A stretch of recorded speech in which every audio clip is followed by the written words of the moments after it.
We ended our last podcast thinking that we were onto something that no one has ever been on to before. We thought pickleballchurch.com would have been something that no one had ever thought about. Mm-hmm. And so if you left last episode wondering, did we grab it? We didn't, because it already existed. In fact, it's been around since 2022. It's Um, unbelievable. Somebody was on the forefront of pickleball ministry, and I love it. I love that they were seeing something down the road, had a vision and a future, and they exist. So if you have no idea what we're talking about, go check out the last episode, because we talked about pickleball. We talked about pickleball church. We talked about lots of things that's happening in the church, which is what we're going to continue today as we look at the good, the bad, and the ugly of American Protestantism in the past 25 years. Before we continue that discussion, we want to thank one of our sponsors, Channing Associates. They are Love doing Cheney. an amazing work with the local church, in particular, helping them with their finances, helping them with accountability, helping them with transparency, helping them with efficiency, all the things that are needed when it comes to finances in a church. They are there to help you, and they understand that time matters. They understand that your time is precious. They also know stewardship matters, and they can help with both. So go talk to a church accountant who understands churches, understands the language. They're there to help you. Go check out ChaneyAssociates.com/church answers. Well, we're glad you're here. And I say we. My name's Jess Rayner. I'm here with my dad, Thom Rayner. And this is part 3 of a 4-part series where we're looking at the history of churches, particularly Protestant churches in America, looking at the good, the bad, the ugly of the past 25 years. This is terrible. What is? Pickleball.church is taken too. Didn't I just say that? Well, you said pickleballchurch.com. Oh, okay. I thought you were having one of your old man moments again. Pickleball.church is taken. Pickleball.church is taken, and pickleballchurch.com are taken. 2 different websites, leads to different locations. One's just a placeholder. I don't know. I haven't looked at. I just saw the domain is taken. Oh, okay. Well, I'm glad we figured out what's terrible. Well, we're not looking at terrible things this episode. In fact, we're looking at successes. We're looking at strengths of American Protestantism over the past 25 years. Episode 1, we looked at the good. Episode 2, we looked at the not so good. Now we're going back in pickleball fashion, going back and volleying over the net to the good. And we're looking at 5 more. This is reasons, strengths 6, 7, 8, 9, and 10 of American Protestantism in the last 25 years. And so let's kick it off. Let's look at number 6, emphasis on community and small groups. I was kind of rough on the Southern Baptists when I was talking about the fragmentation and all the division that was taking place. I do want to give a big shout out, especially in the 80s and 90s, even to the early 2000s, I should say, with Southern Baptists and the Sunday school movement. They were instrumental in that type of small group growing fast. And then among the independent Baptists, really led primarily by Elmer Towns and the Liberty Group, Liberty University, that Sunday school was a great movement, and it's a form of small church. Yeah. Small group, I should say, not small church. Yeah. I think it's absolutely fantastic. This whole idea of, again, we're talking about one of the weaknesses last time was discipleship, and this idea of getting into small groups. I mean, we were designed. I tell my church all the time, like we were not designed to live the Christian life alone. And I think, in particular, younger generations, even though we got kids, it's harder to get together. We still value this, and I think American Protestantism has done a great job of fostering these deeper relationships. I love my community group at Church at Spring Hill. Yeah, I'm the oldest one there. I love it. You're one of the oldest ones in the church. I am one of the oldest ones in the church. I thank God for Dan and a couple of others. Without them, I would be the oldest, and I'm the oldest in the community group. But Augie's the youngest. Yeah, he's a young teenager. Yeah, he's 12, 13. Yeah. And so that has been a major emphasis. I feel like in the past, since I've been in ministry over the past 12, 13 years, I feel like that has been a constant thing I've heard about. with small groups and community groups. Even though we're talking about U.S. churches, I think we look abroad to, our brothers and sisters overseas, like they have to operate in that way. And They so don't have the big buildings. they don't. And so I think that is a major piece of maybe what's caused this to be a strength Mm-hmm. of Protestant churches in America. Love the emphasis on community and small groups. The seventh one, again, we've looked at 1 through 5 in our previous episodes. We're looking at 6 through 10 in this episode, strengths of American churches. Our seventh one is the defender of religious liberty. Yeah, the United States was founded on the issue of religious liberty as a part of our nation's heritage. And as a result, many of the churches have become defenders of the right to worship as God has called us to worship. And sometimes that gets into a little bit of controversy because that means that if you're a defender of religious liberty, the religion may not always be one you approve of. But because we live in a land where there's religious liberty, we as Bible believing Protestants can worship freely as well. Mm-hmm. Yeah. I'm thinking of, again, I just said this, but going back overseas, one of the things I think about is that brothers and sisters in Christ, they don't have the freedom that we have, the religious liberty that we have. And so the fact that Protestant churches have been a major driver of that, in particular the U.S., I'm thankful for that. Absolutely. Yeah. And I'll give kudos to different organizations, but again, the SBC's in its history at many times has had some very good outspoken people as defenders of religious liberty. Not always, but many times. Yeah, that has been another key strength. Let's look at our eighth one here. This one, I think, I think we can spend a little more time on this one. A key strength of American Protestantism is charitable giving and social impact. Mm-hmm. We do have churches that are models for giving to any type of organization, but they're the model of it. As a matter of fact, I was talking to someone who is in a nonprofit, and he said, if I were a pastor and I had the opportunity to have, say, 200 members or 200 attendance church and have 200 people every week that I could speak to directly, he said, that's a dream for me. And that's what goes on in the American church today. And, I've lauded you, Jess, on how you handle stewardship in the church. And it's not a one-time emphasis. It's an ongoing discipleship process. And you remind us of that. So a week doesn't go by that we don't hear something about how God has blessed our church financially, but how he's blessing those who are giving financially as well. Yeah. I think this goes, again, thinking back to our part 1 of the episode where we talked about just the humanitarian efforts. This idea of going and doing, but I also think one of the major strengths of Protestantism is our ability to give. It is our social impact. You're talking about education, crisis pregnancy center, refugee support. Mm-hmm. These are pieces that have there's that connection, right? When humanitarian needs come up, we reach, but also we see the ongoing needs, even beyond the crisis situations that Protestant churches want to give back. I know at our church, something small we do just to emphasize this is we have our connect card, which is what we want everyone to fill out, just to let us know you're here. We give away money based off the number of connect cards that are turned in. $5 a card. $5 a card. And we give it to, we have a local food pantry we support. We have a crisis pregnancy center that we're a part of.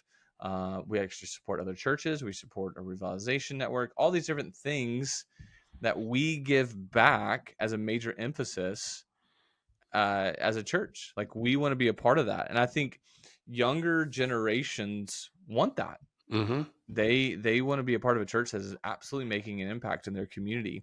And so I think Protestant churches have actually led the effort on this in a really, really absolutely positive way. Anything else with that, with the charitable giving, the social impact?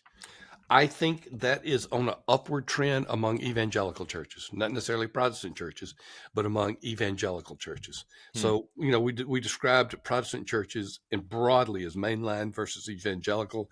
And by the way, there are a lot of denominations that don't like to be called evangelical because it was tied to a certain movement at one time. But we're talking in broad strokes now. Right. If it's not mainline, it's evangelical. And Yeah. so I'm seeing a lot of good things happen in evangelical churches right now. It's continuing to grow. Yeah. Yeah. That is I do. That one in particular I think is a strength we need to continue to see as well with Protestant churches. Um Another thing I want to continue to see is people reaching people for Christ, and making sure you have an outward focus. This is a good time to pause for a second and thank one of our sponsors, upward.org. They are all about helping you reach your community. And last time we mentioned they have a pickleball that they do, but they also, which I love, is they help churches uh, do running, reaching your community through running. Oh, I have a church sponsor a 5K, and man, watch the people come out for it. Yeah. It's one way to reach your community. You got to get in touch with Upward. They are doing so many cool things. Mm-hmm. Yeah, I mean, if you, and I love that they're on the forefront. You talk about particularly with adults, pickleball, running are two major emphasis on adult athletics right now, and they can help both. In particular, this running, this 5K, they can provide training plans, access for run tracking, community building. They can do this full customizable package for your church, and so you don't even need a building for this. You just need to get some shoes on, maybe some good tunes, and help your church go out and reach the community through running. And this 5K challenge is a great way of doing that. People love a good 5K. They're fun. You've even done one, a 5K. Yeah, So. but with my one of my youngest grandsons running backwards in front of me, it really kind of humiliated me. Well, it's motivation too. So Can't you run any faster, Red? Go I check. am running fast. Go check out upward.org/runcoach, upward.org/runcoach, and see what they can do to continue to help your church grow and particularly in reaching the community. That does kind of tie back into a little bit of a social impact. I think you can do a lot through helping people get healthier. That's a positive social impact. That was our 8th strength of American Protestantism, which brings us to our 9th one. Another strength we've seen over the past 25 years, and Dad, you did the research on this, is moral and ethical influence. I just finished some research on research. You know, that's kind of the domain of others. But I finished a book that's finished it today called Crucial Commitments. It won't be out till 2026, if I remember correctly. But one of the things I studied was the impact of local churches upon moral and ethical issues. A little subtopic that came out was how much better young people turn out if they attend church regularly. And it's just a list, and it was done by this Harvard study. And it was done in 2018, but there have been subsequent studies in 2021 and 2022. So basically what we found out is when people attend church, their moral and their ethical standards rise, their health rises, their crime rate decreases, they graduate from schools, all these things. I was blown away. I was reading a Harvard study about this. I'm thinking, man, the church influences these young people. It's going to influence them in the moral and ethical ways as well. That is, I love it when a secular study says church is good for you. Mm-hmm. Church is good for you. And Protestants in particular, this moral and ethical influence is absolutely something I feel like has been so good. So go to church. It helps you. Keeps you healthier. That's right. That's right. keeps you stronger. And there's a lot of these issues. I mean, bioethics, justice, sanctity of human life. That's been a big one. Mm-hmm. Really big one. I mean, I think if you look at Protestant churches, the sanctity of human life, that's been a major push. Right. It's been at the forefront when the whole issue of the sanctity of human life, and it's not just abortion. Abortion is part of it, but it has to do with euthanasia. It has to do with all life issues, that life is valuable. I think Protestantism has been at the forefront of that, and I think it still continues to be. So I'm encouraged by it. Yeah, these are some great strengths that we have seen over the past 25 years. Really, I mean, I say we. I'm just here. You're the one who did the research. 25 years ago. You know that one. Well, yeah, that one is a little bit more home with me. But 25 years ago, I wasn't paying attention to this kind of stuff. I was You were just trying. 15 years old. I was in high school just trying to play football. But definitely over the past 15 years, I've noticed some of these things. So our last strength that we're looking at with American Protestantism in the past 25 years is resilience in the face of decline. The American Protestant church is declining, period. Mm-hmm. Used to be the mainline churches were declining. The American Protestant church is declining. What is fascinating to me is to begin to see those that are breaking the trend. Hmm. And I want to study them more. There's some things that I know that I know. I mean, I know that if a church has 4 evangelistic efforts a year, that it's going to be one of the top evangelistic churches in the U.S. 4. Just 4, one a Okay. quarter, one a quarter. I know that if they have 2, they're going to be in the top 5% per year. That's correlation. Can't prove causation, but that's correlation. But there's enough there to tell me something's going on there. Sure. So I'm encouraged by it. Also, we're seeing some churches, because denominationalism has had so many distractions, they're either not focusing on them and not focusing on the denomination, or they're going into a non-denominational movement, and which is very strong as well. Fastest growing churches are non-denominational. So I'm going to be watching this to see what's going on. But the point in all of this is there's this group of churches that are dying. There's this group of churches where doors are closing, 8 to 10,000 a year, depending on who you see. And it's probably going to be, my estimate within the next 4 years, going to be 12,000 a year. So that's a lot of churches shutting the door. But in the midst of this, we're seeing a lot of churches that are going a different path. They are the minority, but they can become the majority if we see what God's doing in those churches. Wow. I love that. I love that resilience. Yep. God has a big plan for his church. And I love that I get to be a part of it. And so, if you've been going through these 3 episodes with us, we look at some positives, we looked at some negatives. We got one more episode. We'll look at some negatives. We're going to close on the negatives. I don't know if that's best, but we're going to close on the negatives. We're going to do that. But I love this, the resilience in face of decline. God's worth it. In the end, God's worth it. And so no matter what kind of decline you're facing, and maybe you look at this from a history standpoint, maybe you're just like, you're trying to figure out how you turn around your church.